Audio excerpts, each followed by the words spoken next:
Welcome back to Good Morning Driftwood with me, Penelope MacGuffin, alongside my beloved co-hosts, Dirk Wiley. Well, hey there, Penny. And Bench PerDiem. Hey, yeah. And we are very excited here because, as you know, it's a very special Good Morning Driftwood. It's the last day of the month, which means it's cake day in the studio. Hey-o. There we go. Happy for the cake day. And every month we take turns as to who brings in cakes. And it was only our beloved co-host, who I'm sure has brought us the greatest cakes in the world, Dirk Wiley's turn.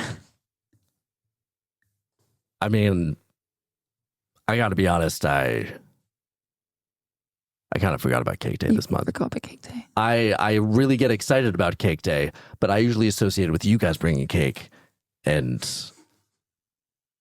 man, I just forgot about the cake It was this on the month. calendar. I've been away for 5 weeks, and all I could think about was, at least I'm going to make it back for cake day. And you're telling me there's no cake? I see what you're doing, Bench. You're turning this around.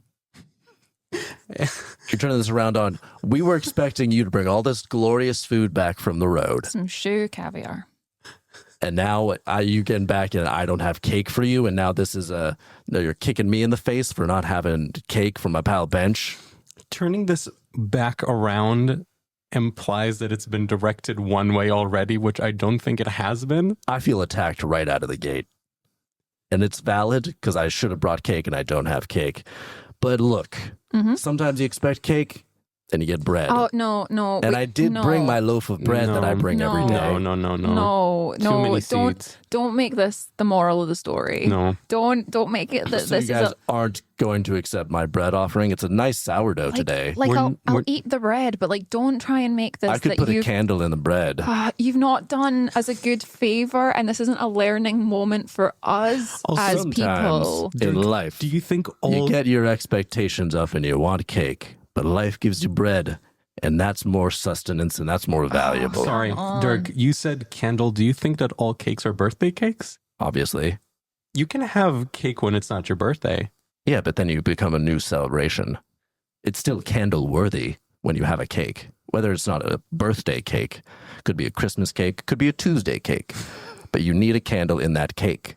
I can't believe I can't argue that. I cannot believe that instead of the moral of the story being you messed up and forgot to bring in cake, that you're trying to turn it into a lesson for us to learn about expectations and outcomes. Sometimes you might not get the sweetness of a cake, but you'll get this bitter, savory satisfaction of a sourdough loaf. I love and a sourdough. And that's just as satisfying sometimes. I do love a sourdough. I but like sourdough. It's not as satisfying. It's satisfying. Yeah. But sometimes in life, you don't get the satisfaction of a cake. Ever since you wrote that book, you get book, the wonderful, savory crunch of a sourdough loaf. Ever since you wrote that help book, that just every chapter starts sometimes in life. Yeah, that's what life is. That's what books are.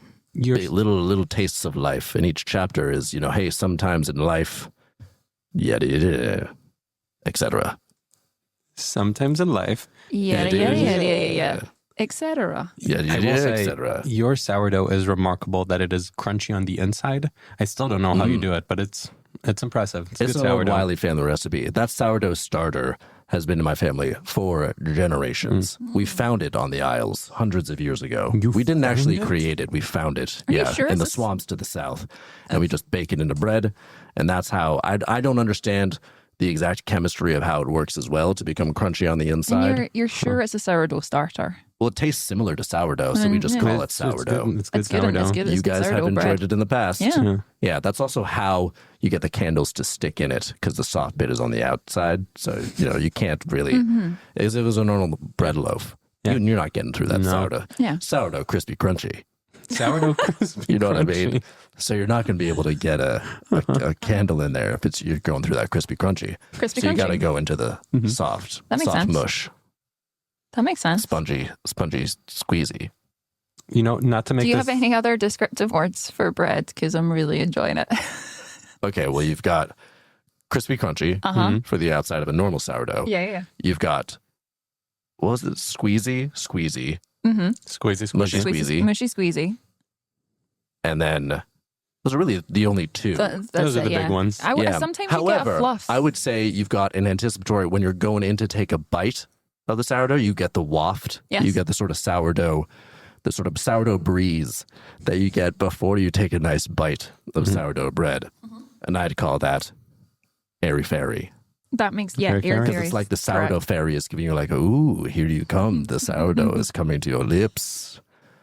Aren't you about to enjoy this nice savory bread? And the sourdough fairy, of course, is a big myth for kids. Also, it's a bedtime story. We all know about the sourdough fairy. You say for kids, but there's a large generation of particularly males with beanie hats who are aged between 24 and 37 who also really believe in the sourdough fairy. Mm-hmm. It's true. We don't want to break the magic for them. There's if you did a Venn diagram of men with beanie hats who believe in the beards. fairy, who also intersect with can only drink coffee if it's made in a really elaborate way. That's the Venn diagram. The more complicated, the more usually you think just hot water and coffee grounds equals That's coffee. how I drink it. You're a caveman as far as these people are concerned. The more elaborate, the more Rube Goldberg-esque your contraption can be to create Can I just essentially say, just bean water. those the people better. are also, they're never satisfied. They're always looking for more and better gear and how they can like refine their pour over technique, and like the drawdown time is not blah, blah, blah, blah, blah. And what's the ground beds looking after that? They infuriate me to no end. I went into a coffee shop in New Derrick that genuinely was a Rube Goldberg machine to get the coffee. Like Bet you there were a lot of beanies in that shop. You were like, flat white, please. And then you watched for 45 seconds as some little dominoes all that then hit a ball that then went and then like pressed the button on a kettle that then the steam came out and a little hot air balloon took off. It was honestly maybe one of the best pieces of theatre I've seen. Wow. Yeah. Where did it go, the hot air balloon? Oh, the hot air balloon then like it rose up until it got to a little platform that then the basket push like of the lever? Yeah. and then the basket opened and then it put another little, it was like a ping pong ball this time that then like bounced down some stairs. That tracks. Yeah, the flat white was average at best. Ooh. I don't know if it was worth it. Really? Because a lot of those guys say that the anticipation of the contraption makes the coffee better. Yeah. You didn't find that? I don't think that holds up scientifically because I think coffee is just the substance that it is. Yeah. It's not a ritual. It's a physical effect on your body and nothing else. Yeah. There were notes of blackcurrant and green apple, but that's not You really could my tell? faves. Yeah, Green not really. apple. Yeah. It's Not really quite my faves. tart. It's quite a brush, Yeah. a brusque bitter kind You know of flavor what I to want it. notes of? Coffee. You know what? That's you what I go. want notes of. If my Just more coffee coffee. has any Hot other take from Betty. flavor, I want it to taste like earth and hot. Yeah. Earth hot coffee. Yeah. That's what I Yeah. want. By earth, do you basically mean like dirt? That's kind of what it tastes like. Yeah. It's I get dirt. that. Hot dirt that makes you fast. Hot dirt that makes you fast. That is coffee. That's coffee. That's accurate. I can't fault that as a description of coffee. Hey, Hot, fast dirt. I respect that. Yeah. You know, this That, is that should be the name this of a is cafe. nice. Bench, you should open a cafe called Hot, Hot Fast Fast Dirt.